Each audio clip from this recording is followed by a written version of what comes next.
So you want to buy a small business, but you still have a day job that you're not quite ready to let go of. This actually might be one of the best and lowest risk ways to buy a business. If you can keep the comfort of your paycheck and your benefits and making sure you're getting paid every 2 weeks, then buying a business that you can run nights and weekends and in your spare time can actually be a great way for you to get twice the benefit. But as you grow that business, you'll probably soon find out that you're pressed for time and that you really want to go all in on that business. In this video, we're going to cover how you can find, analyze, finance, and close on a business all while keeping your day job. The first step that you want to evaluate is you need to find a business that can actually be run outside of your 9 to 5. Now, it might be tempting to think you can buy a really big business and run it nights and weekends if there's a manager in place. But the safest way to start is with a business that actually is designed to be run in your spare time that doesn't require you to be online during the hours when you're working at your job. You also want to try to find a business that is relatively low risk and low maintenance, again, to suit the lifestyle of you continuing to keep your job. This way, you can still keep your employer happy, you can still be focused on your day job, and it'll also pay your bills and provide capital that you can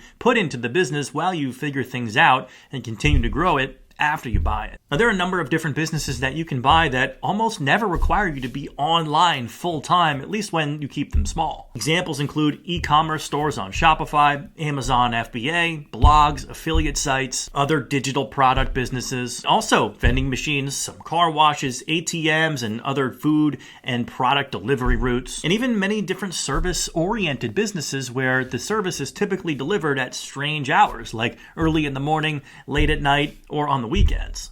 As an added bonus, you want to try to find a business where you can hire remote employees in the US or overseas to run most of the day-to-day operations during the day. This would allow you to be more of a strategic thinker, the big picture person, and run the business behind the scenes while your employees actually fulfill orders, talk to customers, keep the books up to date, and keep the money coming in. Now, on the flip side, you might actually find that buying a bigger business provides you with the same benefits of not having to be there all day and every day, while also providing a much greater return on your investment. How is this even possible? Well, the key here is that you need to take the position of being an investor or a remote or non-executive chairman or chairperson of the business versus being the hands-on, day-to-day face of the firm, making sure that every single little thing gets done correctly and on time. Many bigger businesses already have the people, the employees, the managers, the systems, the revenue in place that does allow the owner to simply not be there all day and every day, at least not to a certain point. When you think about it, private equity firm managers rarely step in as the CEO or the day-to-day operator of the business they buy, at least not permanently. This is because they're structured in such a way that they're the more financial and strategic backers of the business, and they hire or promote from within a general manager or even a CEO to run the day-to-day operations of the business that take lots of time that you may not have. So while it is much more difficult and a much more unique opportunity, you too can certainly find a rather sizable business. I'm talking millions of dollars in revenue and hundreds of thousands, if not millions of dollars in profit that you could buy with your money, a bank's money, and investors' money that you don't have to be there every day to run. The next step is to conduct very thorough research on the business and the industry that you're interested in buying. But before you even look at a single business opportunity, you need to really define the type of opportunity, industry, business model that you want to buy. And once you do find a very interesting opportunity, the due diligence items you want to cover are as follows. You want to look at the financial history and projections of the business. Look at the tax returns, the QuickBooks files, the payroll. Pull samples of bank statements, customer invoices, vendor bills, payroll records, and make sure that the business owner is representing to you that everything is correct. But you need to go and confirm that everything is accurate. Because the last thing you want to do is buy a business where the owner says it's doing $5 million in revenue and $1 million in profit, when in fact it's only doing $2 million in revenue and it's losing money every year. You also want to really understand the business model itself. How does the business generate leads? How does it close deals? How does it get paid? Up front, on a subscription basis, or 90 or 180 days after delivering the product or service? You also need to understand all the strengths, the weaknesses, opportunities, and threats. Do a SWOT analysis. You need to deeply understand the employee base. Are they easy to hire? Can you go and put up an Indeed.com job post and get 20 applications in a day? Or does it take 6 months to find an employee and replace a key employee when he or she leaves the business? These are all the non-financial things that you need to start evaluating before you go too deep into potentially buying a business, especially if you're not planning to be there every day as the hands-on 24-hour-a-day operator. I talked with a few business buyers who took a very unique approach to evaluating a business before they even committed to buying it. And here's what they did. They got an NDA in place, a non-disclosure agreement with the business owner.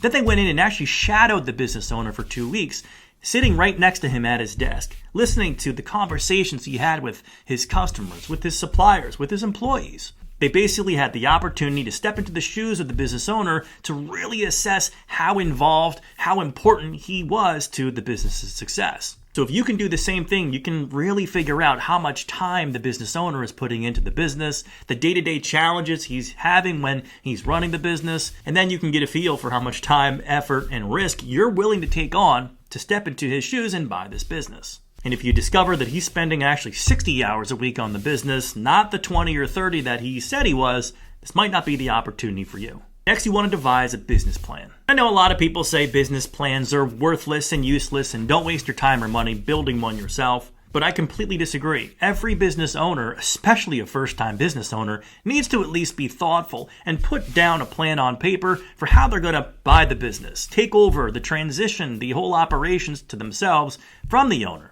They need to identify the things they need to fix on day one and the things they're going to maybe fix later on. And you also need to define your plan to grow the business. Especially if you're not planning to join the business and work on it full time every day, you need to really build that plan for how you're going to delegate and outsource and automate the manual things the business owner currently isn't automating so that you can free up your time to run it on a part-time remote basis. And you probably also want to make the plan for how much revenue and profit needs to accumulate and be consistent over time to give you the comfort that you can quit your day job and take over the business full time, and also make sure that it's going to pay your bills, fund your lifestyle, and still have enough cash flow to actually maintain and grow the business. Bringing on a manager or a business partner. So let's say you find your dream business. Everything checks out on the financials, the operations, you've shadowed the CEO, you still want to buy the business, but then you determine at the end of the day, you just can't run it part-time or remotely. So at this point, you can either walk away from the deal and go try to find another one that is a little less onerous on your personal time, or you can consider appointing, promoting, or hiring a general manager, or even bringing on a business partner to run the business because you currently cannot. You might find that there's a current employee or manager who you could promote to general manager or COO or even CEO. Or you might know someone in your personal network, your friend from home, a former colleague, or a family member who has the interest, the time, and even the financials to put some money into the business and run it with you or for you until you're ready to go full time. Because every business needs great people, and because you're not willing to take the risk to go all in on it, you need to start to hedge your bets by appointing the right people to do the things that you don't have the time or the wherewithal to do at this point. In the end, that'll take you one step closer to being more of a hands-off or non-executive owner of the business, which might allow you to buy 3 or 4 or 5 more businesses and build your portfolio of small businesses without actually having to run them day to day. In the end, don't try to do it all on your own if you don't have the time and if it's going to present a ton of risk to your personal finances or the health of the business. Step 5, you need to learn how to allocate your time with precision. Running a small business is tough enough. Running a small business with another day job is even tougher. And if you have a family and hobbies and a pretty active social life, it's probably going to be impossible to juggle all of those things and still execute at a job, a business, and being a good family person. The truth is that spreading yourself too thin might seem like a good idea or your only option, but it's going to come crashing down at some point. Trust me, don't put yourself through that pain. If you're going to buy a business and keep your job, delegate and automate your way so that you're not working all day and all night just trying to hold things together. So the key is to find ways to automate and delegate and separate out your time so you can be extremely focused and productive at one thing at a time. I've seen plenty of business owners do it, where they own multiple businesses or even have a day job, still can go on vacation with their family 5 times a year and continue operating and buying additional businesses. There are plenty of ways to do it. So buying a business while keeping your day job is totally possible. You need to have the right systems, people, and financial structure in place. Build your plan, be honest about your capabilities and your time constraints, and you can definitely buy this business. Click this link to learn how to buy a business, even if you have a day job.